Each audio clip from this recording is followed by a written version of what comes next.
is for Seth, by the way. I don't know if you get a shot of this, but there's a Funyun in this drink. Ow, that hurts. Our first guest tonight is a talented man of many shows and even more voices, and he sings like an angel. This is his new album.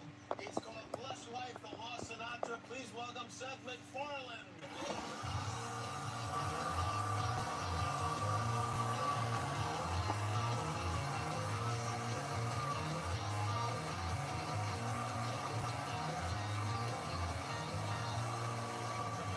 There's a Funyun. Wow. Only a real alcoholic would still drink it. Are you high? Are you high right now? What's that? No, I'm not high at all, Jimmy. No, I'm fine. Wow. You brought backup just in case we ran out? Just in case. You never know when somebody's going to drop a Funyun in your drink. You never know. It's good to see you. How you doing? Everything all right? Good. It's good to see you, too. No, you are, do you smoke? Are you a smoker or no? Do I smoke, and I'm assuming you mean marijuana? Yeah.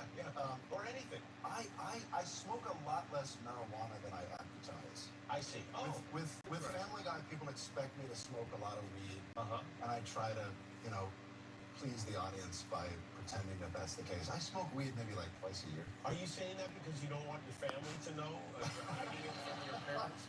My family smokes much more weed than I do. You brought some, do they really? They do. You brought some photographs of your family. I did. Before I show those, I'll illustrate with the You want to start photographs. with this? Yeah, I would love to if we could, because it's an interesting tale. Yeah.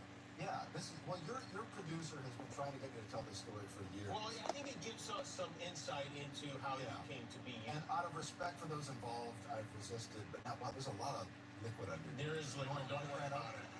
Get a lighter and it'll be gone in a what you do for company? What a mess. He likes it like My this. mother, who's a wonderful woman, also had a very sense of humor to get that out. There was, we'll just dive right into this. Yeah, go ahead. Yeah.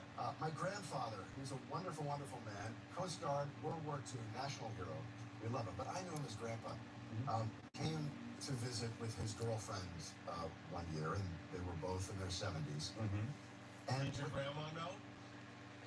they were long divorced. They were long divorced. Okay. And his girlfriend left a pair of underwear at our house that was very large. And my mother found it and thought it was hilarious.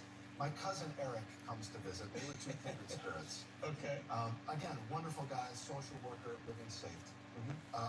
And she goes, you got to take a look at this. He thought it was hilarious. So before he goes to bed that night, she puts the underwear on his pillow.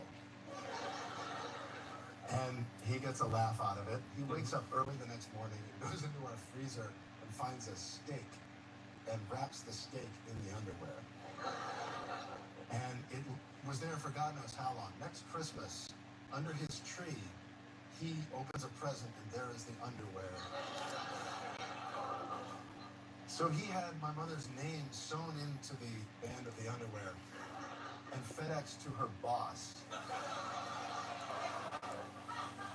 This goes on and on and on for a very long time. You might have a picture of the underwear. I do have a picture of the underwear. That's the underwear. They do not disappoint.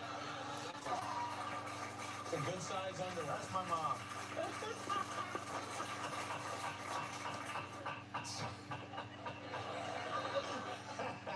So this goes on and on for many, many, many years.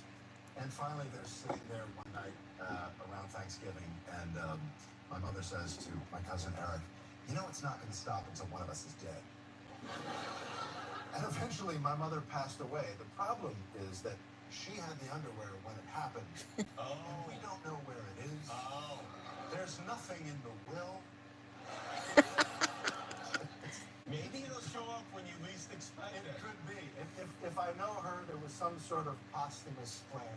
I have a feeling that when, God forbid, Eric passes away, it's going to be on his head.